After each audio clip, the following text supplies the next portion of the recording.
गोरेगावातील माझ्या बंधू भगिनींनो नमस्कार। गेली अनेक वर्ष मी आपल्याशी जोडला गेलेलो आहे। आपण 3 वेळा मला आमदार म्हणून इथून निवडून पाठवलंत आणि या संधीचा मी पुरेपूर पण योग्य असा उपयोग केला। त्यामुळेच गोरेगावमध्ये अनेक प्रश्न अनेक समस्या सोडवायचा प्रयत्नही झाला, अनेक नव्या सुविधा तयार केल्या। त्यामुळेच तर आपल्याला गोरेगावमध्ये 2 भव्य उड्डाणपूल, त्यानंतर महापालिकेचं मोठं सर्वसाधारण रुग्णालय,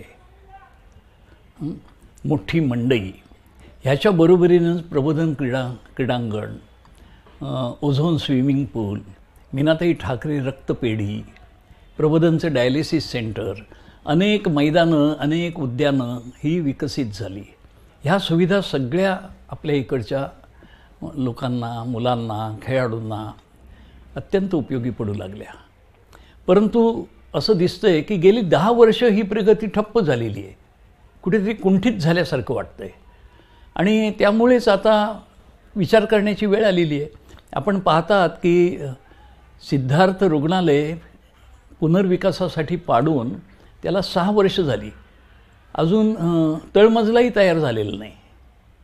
त्यानंतर आपली टोपीवाला मंडई ती पाडून 5 वर्ष झाली, त्याचंही काही बांधकाम पहिल्या मजल्यापर्यंतही गेलेलं नाही। आता हे असं काम जर अडकून पडलं तर लोकांना सुविधा कशा मिळणार की ज्या गोरगरीब लोकांना सिद्धार्थ रुग्णालयाचा मोठा एक दिलासा होता, एक फार मोठं साधन होतं, ते कुठे जात असतील? खाजगी रुग्णालय परवडत नाहीत। त्याचबरोबर आपलं SV रोडचं रुंदीकरण ते अडकलेलं आहे। लोकांना फुटपाथवरून चालणं, रस्ता क्रॉस करणं मुश्किल होत चाललेलं आहे आणि अशा रीतीने कचऱ्याचे ढीग वाढत असताना हे गोरेगावची दुर्दशा होत असलेली पाहवत नाही आणि म्हणून हीच योग्य वेळ आहे की असे निष्क्रिय प्रतिनिधी बदलण्याची वेळ आली आहे।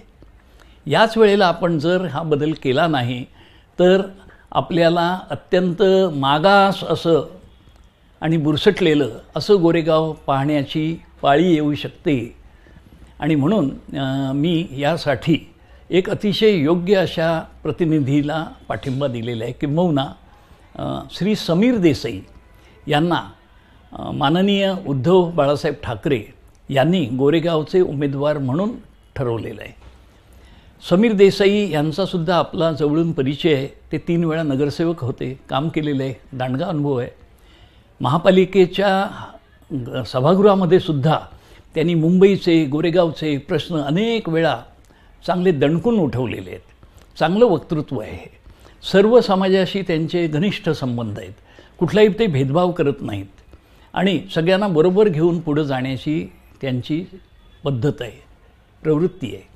अशा योग्य लोकप्रतिनिधीला आता निवडून पाठवणं मला असं वाटतं ही काळाची गरज आहे आणि म्हणून गोरेगावसाठी, गोरेगावच्या भवितव्यासाठी, पुढच्या पिढ्यांच्या सोयीसुविधांसाठी आपल्याला समीर कमलाकर देसाई यांचं जे चिन्ह आहे मशाल, धगधगती मशाल, ह्या चिन्हासमोरचं बटन दाबायचं आहे।